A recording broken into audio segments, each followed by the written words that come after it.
ভারতের সবচেয়ে ধনী মুকেশ ও নীতা আম্বানি দম্পতির বাসভবন অ্যান্টিলিয়া, যার মূল্য 15,000 কোটি রুপি। বিশ্বের সব থেকে ব্যয়বহুল বাড়িগুলোর মধ্যেও এটি অন্যতম। কিন্তু ভারতে আরেক বিলাসবহুল প্রাসাদ রয়েছে, যার কাছে তুচ্ছ অ্যান্টিলিয়াও। এটি লক্ষ্মী বিলাস প্যালেস। মুকেশ আম্বানির অ্যান্টিলিয়া তৈরি হয়েছে 48,780 বর্গফুট এলাকায়। অন্যদিকে চোখ ধাঁধানো লক্ষ্মীবিলাস প্যালেস তৈরি হয়েছে 3,92,92,000 বর্গফুট জায়গার উপরে।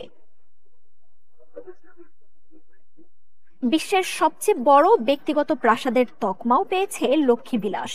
শুধু অ্যান্টিলিয়া নয়, আয়তনে এটি ব্রিটেনের রাজবাসভবন বাকিংহাম প্যালেসের থেকেও অনেক বড়, যে বাকিংহাম প্যালেস তৈরি 8,29,000 বর্গফুট এলাকা জুড়ে। এই প্যালেসের মালিকানা তবে কার? মোদিরাজ্য গুজরাটের বরোদার গায়কোয়াড় পরিবারের মালিকানাধীন এই লক্ষ্মীবিলাস।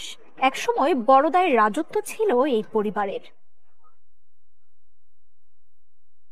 170টি ঘর সহ 1890 সালে এই প্রাসাদ তৈরি করেন মহারাজা সয়াজিরাও গায়কোয়াড়। এতে খরচ হয় প্রায় 1,90,00,000 রুপি। প্রাসাদ সংলগ্ন একটি গলফ কোর্সও রয়েছে।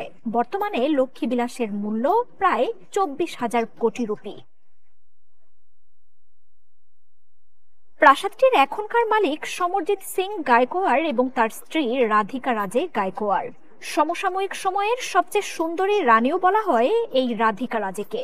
47 বছর বয়সী রাধিকা রাজে স্বামী এবং সন্তানদের নিয়ে বসবাস করেন এই লক্ষ্মীবিলাস প্রাসাদে।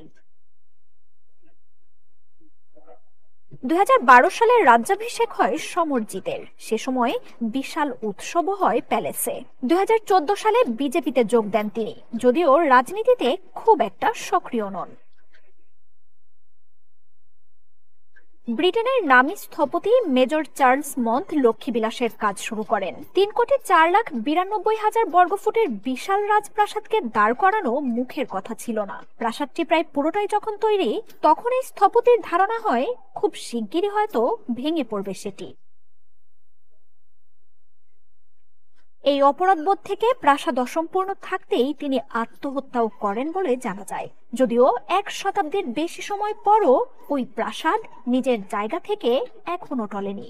পরে ব্রিটেনেরই আরেক স্থপতি এই প্রাসাদের বাকি কাজ শেষ করেন।